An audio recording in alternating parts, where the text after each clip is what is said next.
And welcome to our second session of High Vibe Channeling for this March 8th, 2026. Today we have the unique and humorous and welcome pleasure of Serge Grandbois and his entity, Kris, who has been coming forth through Serge for over 43 years. You can find more about Serge and Kris at channelingkris.com. That's Kris. And he has a variety of classes. Most of them are 8 weeks or so. And you can find out more about that and all of his offerings at that website. And we welcome back one of our favorite channelers, Serge Grandbois. Thank you, Kris and Serge. And thanks for having me. Yeah, that's a long time. I was back in 1982. Surprising long time. It's almost difficult to wrap my head around. Hmm. It was a very interesting adventure because it culminated, or actually, it was a fork in the road from an even um, a long journey from when I was about 14 years old. Uh, Reading about HVC and being fascinated by the possibilities. So here we are.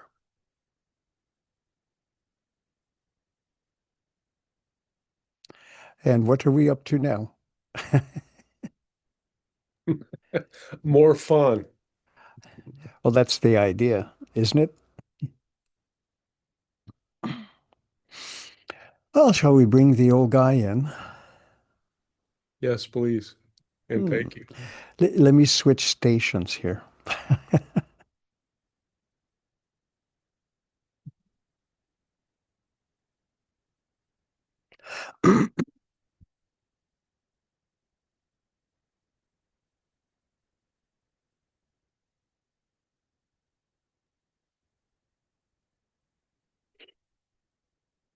Now, we trust that you are comfortable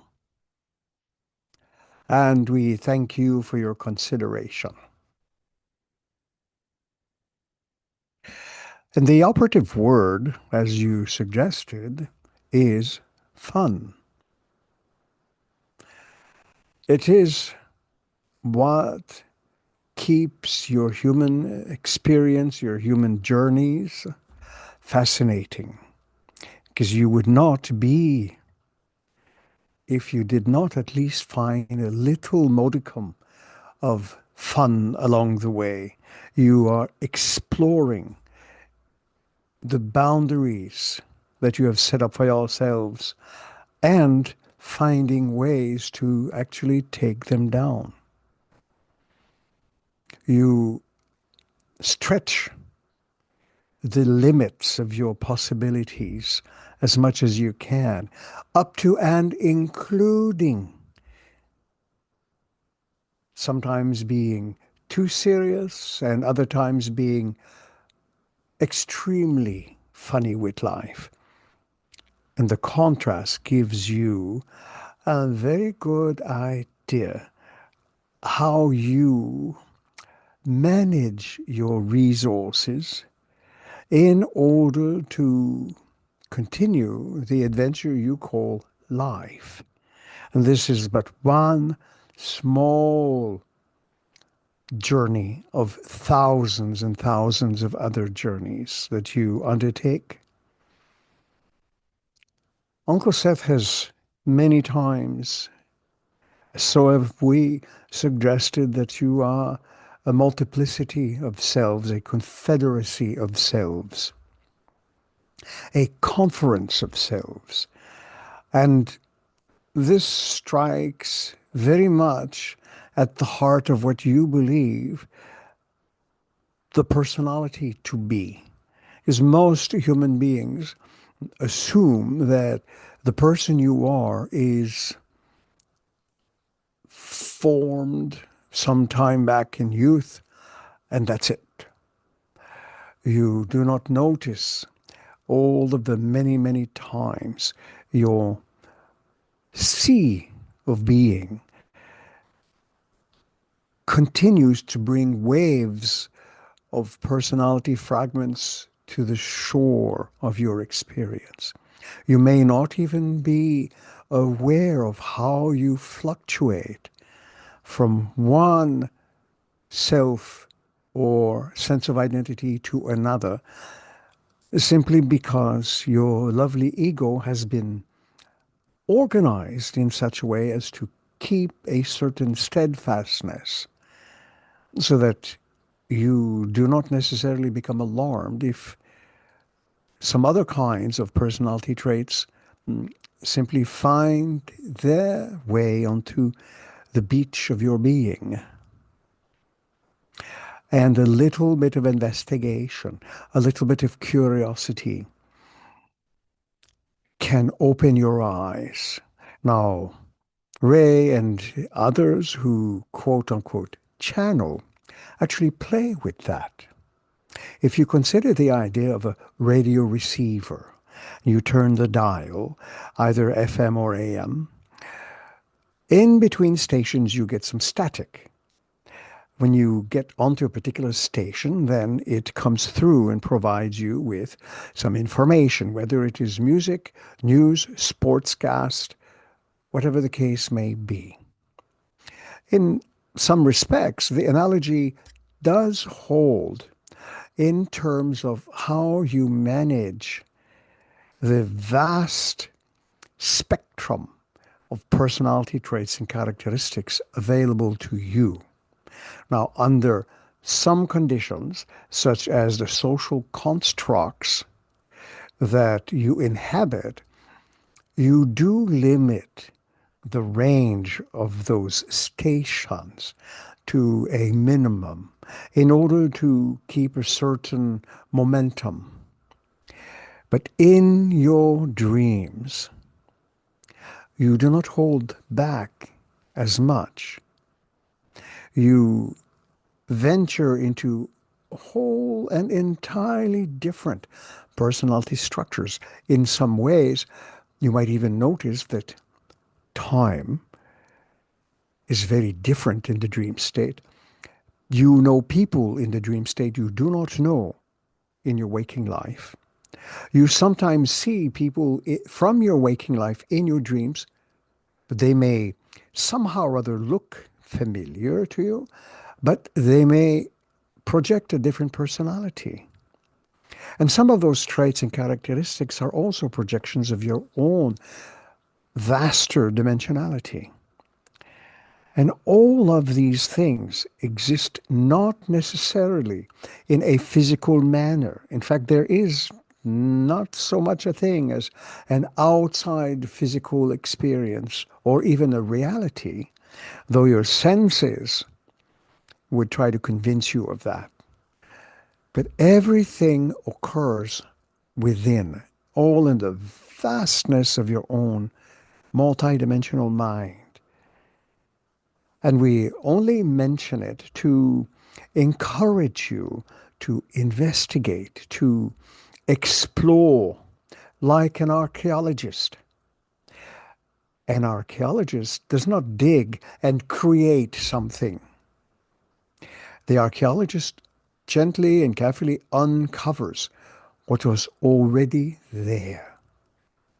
And the same applies to you. Everything is already there. Now, it is very common to say you created that. You may have created the perception of it. However, everything exists in a vast, spacious present moment. You just zoom into the receiver as on a radio. All of the stations exist and more. There are more stations than you can possibly capture with a device.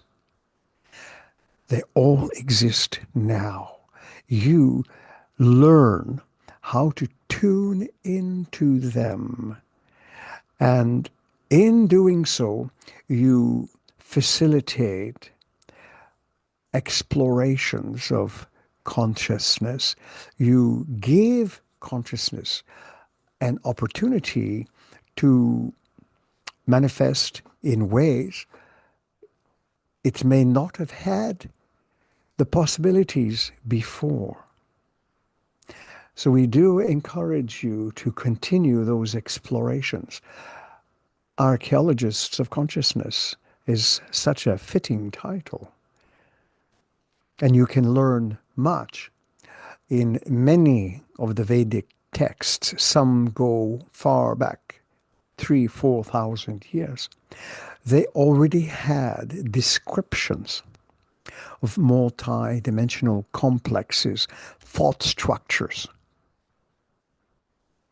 that not only fit into, but even go beyond the explorations of your quantum physicists. That is how advanced their knowledge was. So again, we encourage you to explore what is already available to you. Does that make sense to you? Very much so, an endless quest for those who choose it. Indeed. You could even say that this present lifetime is another excursion into explorations from another station. And yet you are all linked in a most delightful and beautiful, deep fashion. And only by such explorations will you uncover the fullness of your being. You have at your disposal all the necessary instruments, but social constructs request that you only use a certain kind of instrument to function within its parameters. And if you decide one day to become a black sheep, then you may be encouraged to break down those kinds of norms, not for everyone, but for yourself. Look at the bookshelf behind Ray. There are dozens and dozens of books, and he probably has others. You could say that each one of those books represents a certain aspect of Ray's larger personality. And he has gotten in touch with them through, not created them, but gotten in touch with them through reading some of these books. And it sparked his imagination. It opened doors to other kinds of perceptions and other dimensions of being. And the same applies to everyone. So this particular idea that you are a solitary unit in a vast sea of nothingness is, we believe the expression is so much poppycock. You just don't see the vast spectrum of reality that exists in and around you in that sense. Your eyes can only see so many bandwidths. Your ears can only hear certain wavelengths of sound. Your nose and your tongue can only smell and taste a certain range. Your senses are not necessarily there to limit you, but to give you certain basic foundational experiences that you use like and kind of Lego blocks to build an understanding to help you launch your explorations of selfhood. And that particular sentence structure might spark you to look deeper into how you organize, how you label and categorize your experiences according to certain social norms. And once you understand that process, you may be able to determine entirely by yourself, oh, I had some experiences that seem to be larger than the social construct wants me to have. So I will push those boundaries and accept it instead of shoving it aside. It is in the shoving aside that you diminish yourselves ever so slightly. Not necessarily in a negative fashion, but you just shut doors. Imagine that you live in a vast mansion with many doors and many windows.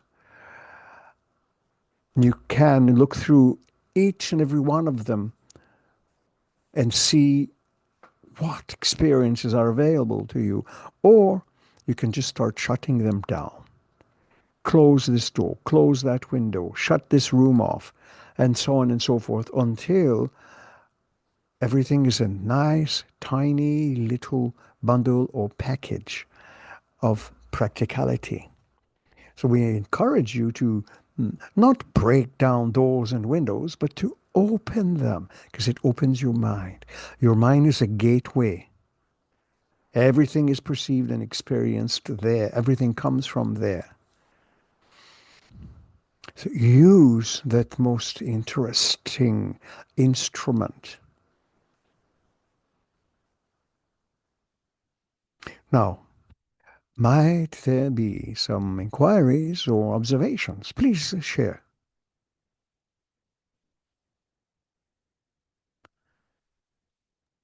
Christina? Oh, I thought you were going to go first. Okay. Greetings to you and Indeed.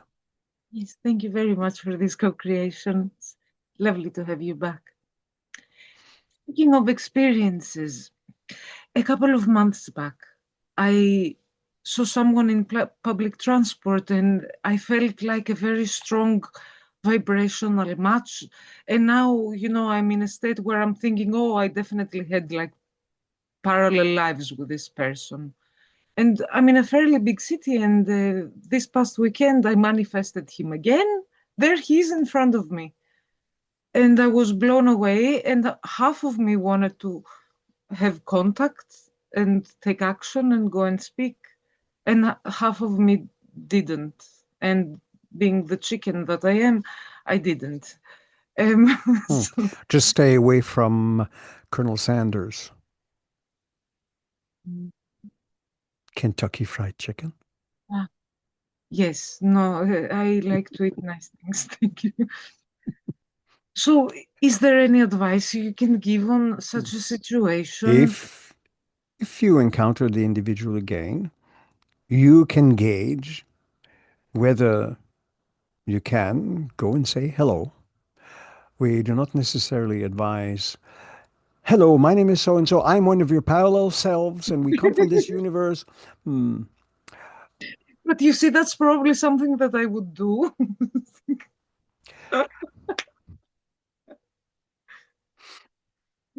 Years ago, someone approached us and wanted some advice. They somehow or other got some kind of information that in some foreign country they had another aspect and they wanted the address. They wanted to go to that person and say, hey, I'm one of your other selves. Now, we discourage that because not everyone is on the same wavelength. But it at least gives you an indication that there is more to you than you might have ever assumed. So that individual might represent another aspect of your personality, of yourself. You may perceive him from time to time, other times not. So everything that you see outside of yourself has its source within you, within your mind. So if, again, you encounter the individual, you may smile and say hello and see what some pleasant chit chat does. The Very good. onus is on you. Mm. But again, be diplomatic and friendly. You never know where their particular mind frame is at. Indeed. That's why I chose not to take any action, but I might. But thank you very much. And it is also a good idea to um, not necessarily overthink the situation. Hmm. Let it go for now. If it occurs again, then you can decide what kind of steps you want to take. Yes, I agree. Thank you very much. You are most welcome. And it's always a pleasure, Kris, an extreme pleasure. I was curious in the past in human civilizations, disregarding the fact that all time is simultaneous, humans had been known to use sound to use for construction or other things and healing. I know somatics and sound technologies will be used in our future for healing, but are we going to use those for construction as well, or will there be other methods?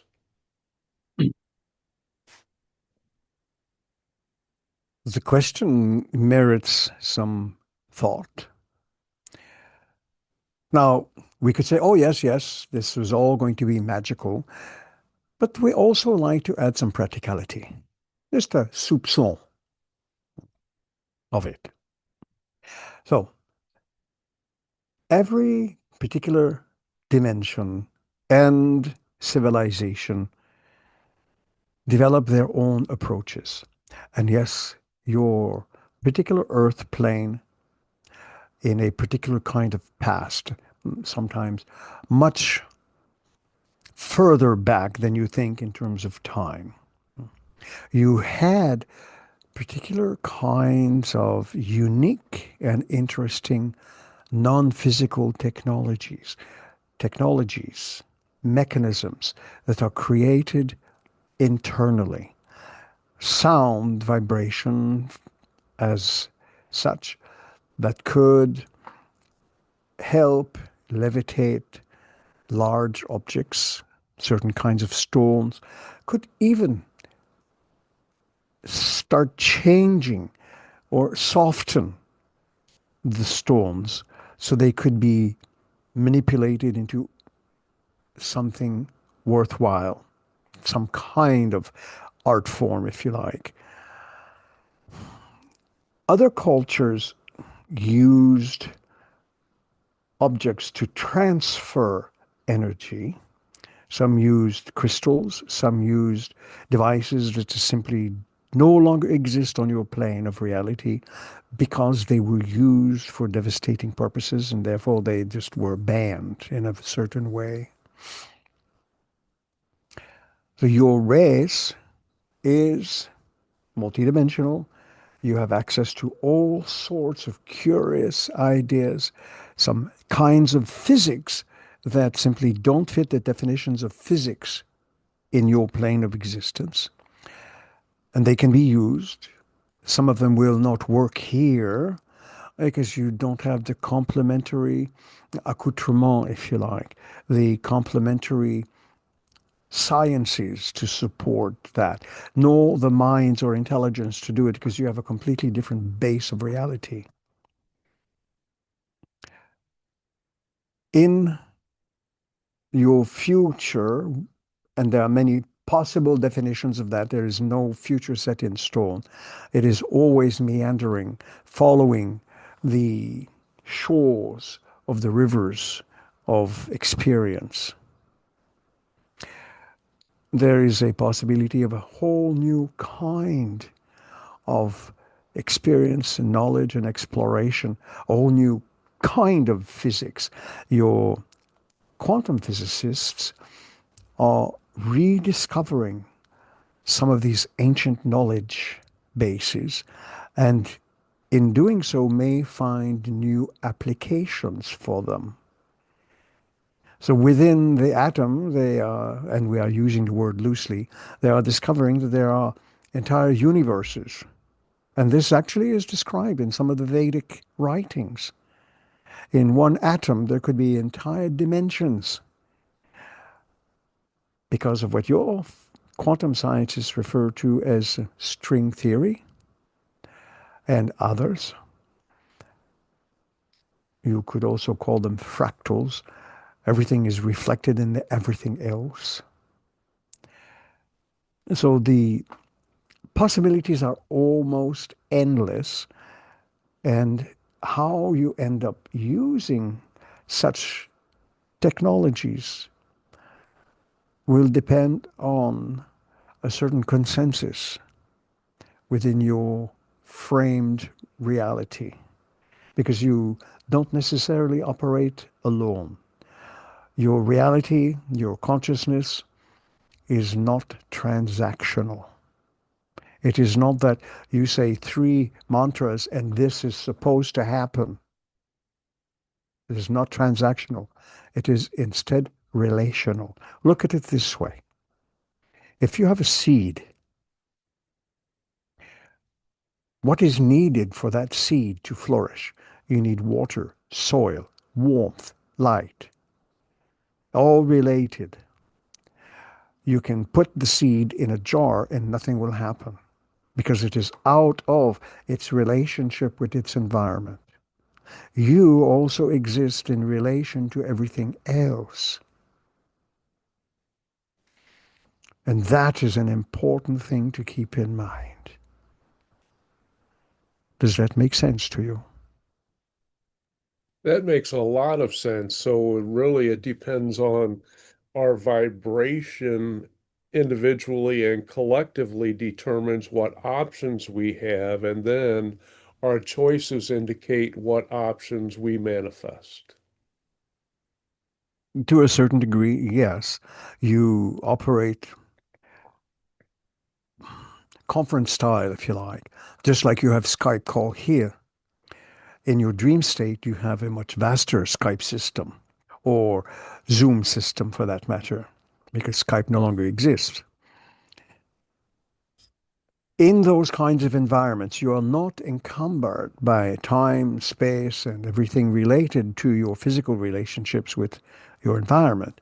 You have a different level of operation. And in that environment, you can communicate rapidly with untold amounts of beings, other selves, if you like, and you can come to a consensus rather quickly and decide, let's try this out, guys, see if that will work.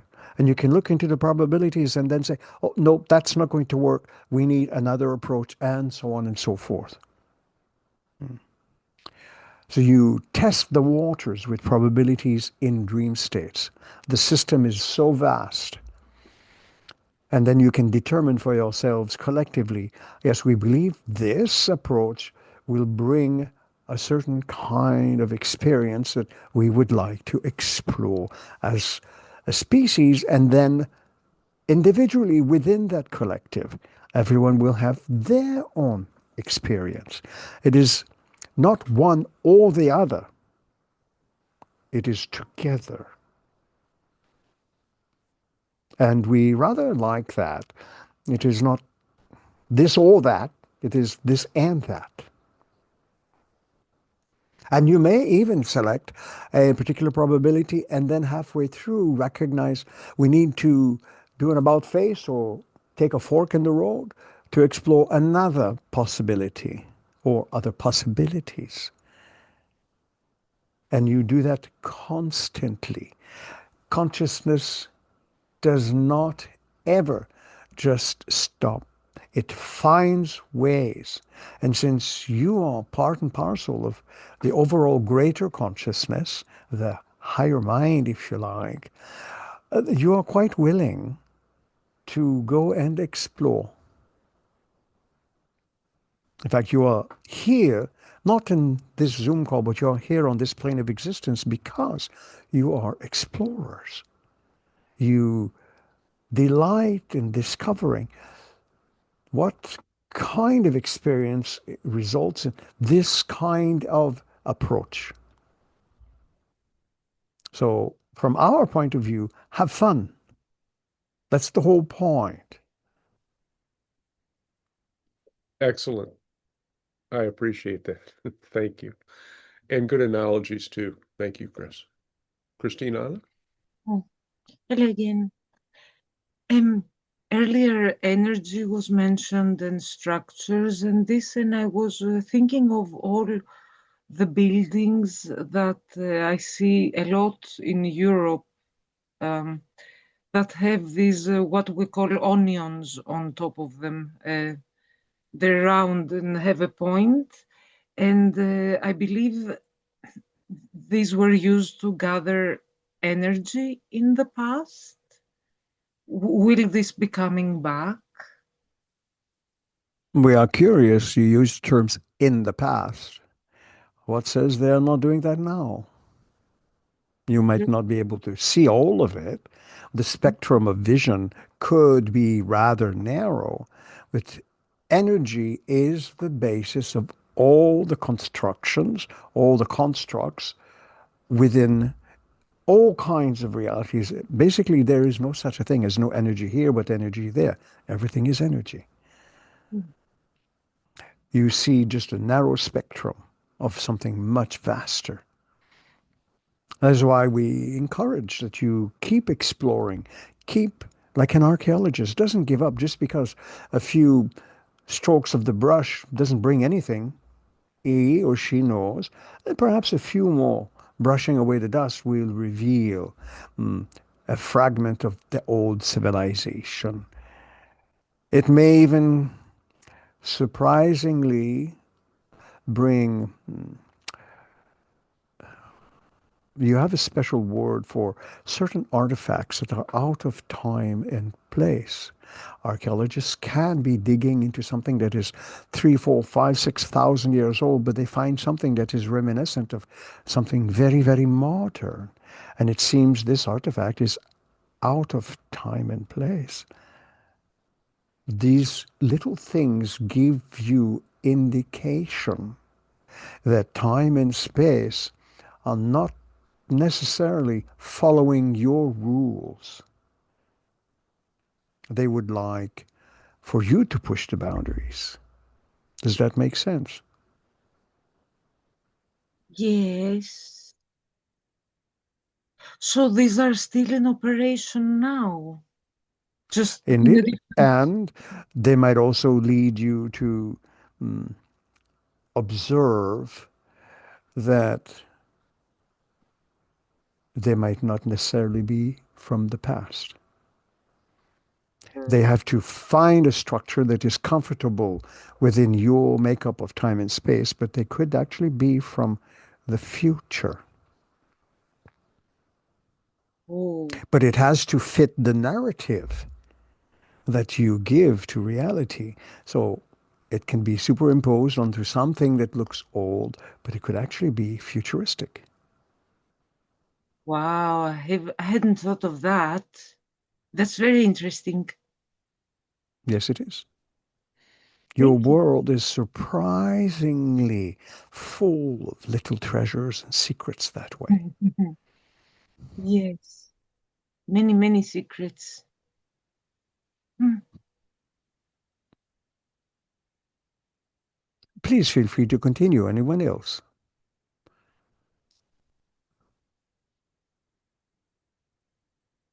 Ray has a question. Yeah, I have a question on a totally unrelated subject, but you mentioned probabilities, and Bashar had mentioned previously that there are extraterrestrial races that bet on humanity, on various outcomes. I'm curious to see what they might bet and if there are any particular races that are more prone to those types of activities. Now, they may not necessarily have hmm, gambling saloons, but in a certain way, they might lean towards certain outcomes as more probable than others, depending on how your species leans on its own activities and its own impulses. So they might not necessarily use any kind of currency in that sense of the word, but they might enjoy edging the process, encouraging certain developments from afar. They may never interfere directly, but they may encourage the whispering of, how do we say, possibilities. That if you look and direct your energies in this way, in that direction, perhaps you might have a more interesting and fulfilling outcome than what you were edging your own bets on. Very Because you do the interesting. same as a species. And it may not have anything to do with currency, but more so with the development of potential ideas and what one line of development may bring over another. That's a wonderful perspective. I appreciate that.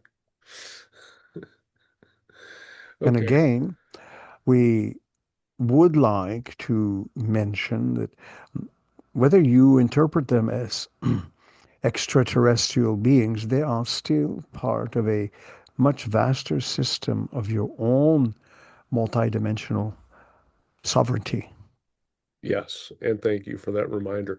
I'm assuming that if they do have one of those bets, that they would be expected to use a certain amount of laissez-faire to keep their hands off of urging one And the probability very to another. same way, for instance, that you might walk in your garden in the springtime with a sack full of seeds, and you throw a handful of seed this way and a handful of seed that way, knowing that somehow or other, some of them will land on fertile soil, will eventually grow little roots, a stem, leaves, and possibly plants, trees, and so on will grow from them. Some of them may not necessarily land on fertile soil, they may just land on rocks.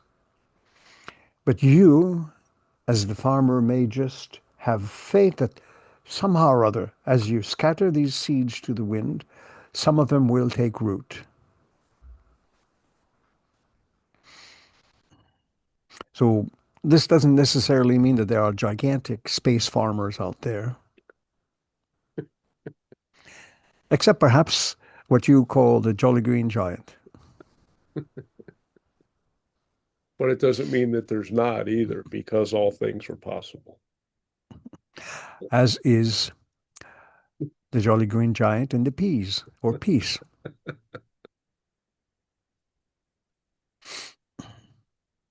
Now I'm going to ask another question about something that came up in the previous session about light language technology coming to humans.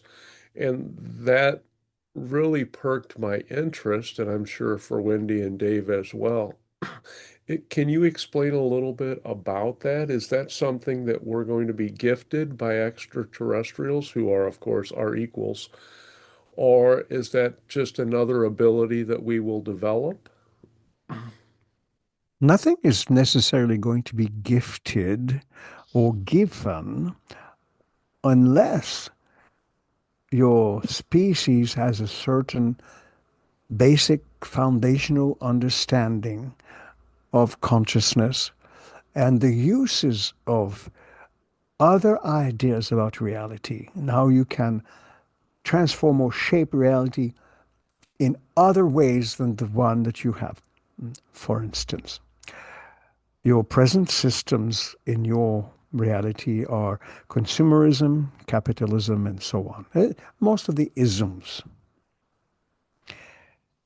And you seem to believe that this is it now. And yet there might be dozens of other systems of thoughts and representation that can make their way, but might not be able to, simply because you are narrowing your focus of attention to only a few little bandwidths of perception. So by learning about yourselves, by exploring consciousness, and inviting ideas, you might be able to, say, push the boundaries beyond what you already know. Some other kinds of systems may be able at some point to come into your experience, just like at some point you did not have consumerism and capitalism in the way you know it now. It was something else, feudalism or other things. Then it transformed, then it will continue to transform. But if such is allowed to be, we spoke some months back in one of our workshops. We introduced the word oddment, Oddment. Oddments are those weird little thoughts that meander and somehow or other land on the shores of your conscious mind. They could be very quick, like a blip on the radar, or last a little longer. But once you are open to the ideas that other kinds of ideas can find their way to you, all it needs is a few of them for you to get accustomed to the station, if you like. And then you can zoom in on these other ideas that seem to leapfrog into your neurology and into your mind and consciousness in such a way as to expand what you consider self to be. Wonderful. I'm guessing that channeling fits in that category of an oddment. Yes, it does. And if you look back throughout history, some of the inventions that came about often contrary to what people believed and changed the face of your societies. Small inventions took on a life larger than thought possible and changed and transformed your societies. And they could have started only with one small idea. So we consider that oddments, but they are not just massive ideas that change the world overnight. They are also little ideas that lead you to a sense of self-discovery over and above anything you've ever thought about yourself. And that, like the what if sessions, which you have done Works. workshop Indeed, on. it works in a very similar manner. Wonderful. I have a little more personal question. I was told by another entity that when I went to Sedona, Arizona, there was a good chance that I would meet another one of my counterparts, but they may not be human. And now that I will be going to Sedona in June, I was wondering if you might be able to comment on that, please. The window of perception for such a possibility is very dim. All we can comment on is that the possibility exists and it can be brought into focus more by you. So a seed was put into your awareness that this is possible. You may or may not necessarily have the encounter, and it may not necessarily be a physical one, and most likely will not be a physical one. But you may, say, drift off to sleep at any time of day or night and have a deep dream encounter that may leave you questioning the nature of reality even more, which is something you like to do. Question the nature of reality and push its boundaries, or at least your understanding of it. So anything is possible. We just do not, in particular, think that you will encounter Yoda Or the Jolly Green Giant. or that one. They are both green.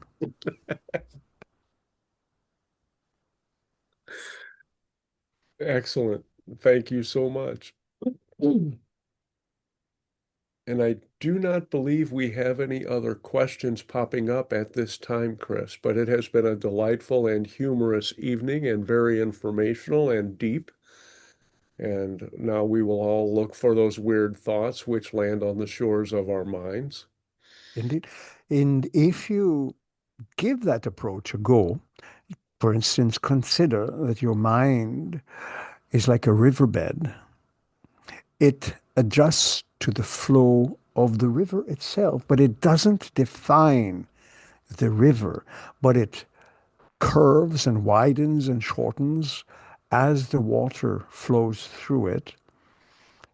You might also be stimulated into thinking that there is something interesting going on with the stream of your own consciousness, and you would like to find out more. That's the whole point. The whole point of this, so that you get out, in a way, of the barriers that you have erected around yourself. So you could jump over those obstacles, put them in a different context, and marvel at the creativity of your being. Because even something that appears as a challenge, or even something that appears as if you failed, is not a failure. It is one of many expressions at your disposal. So Astute as we always. indeed, and we continue to encourage each and every one of you to embrace all of what life has to offer. And we return, Joseph, to you and thank you for your consideration and kindness. Thank you. You're a blessing.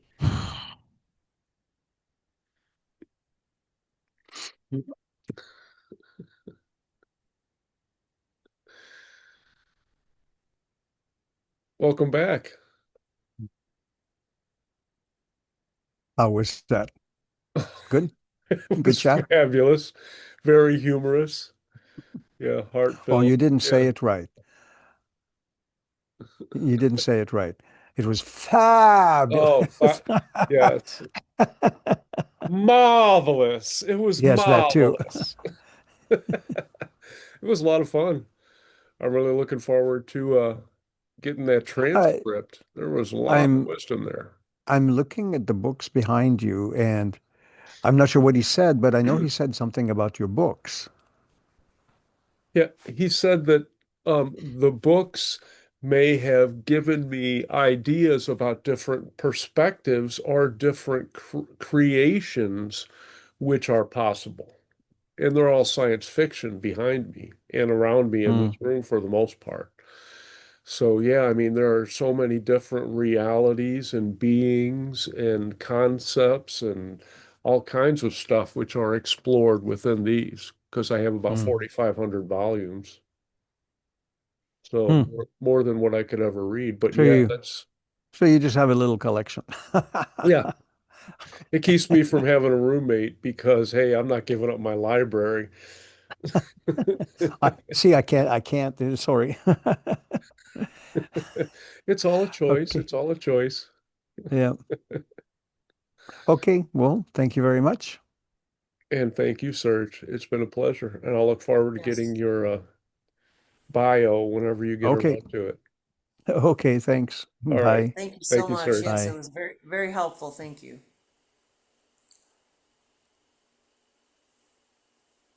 And we're going to wrap this one up and continue with our open forum.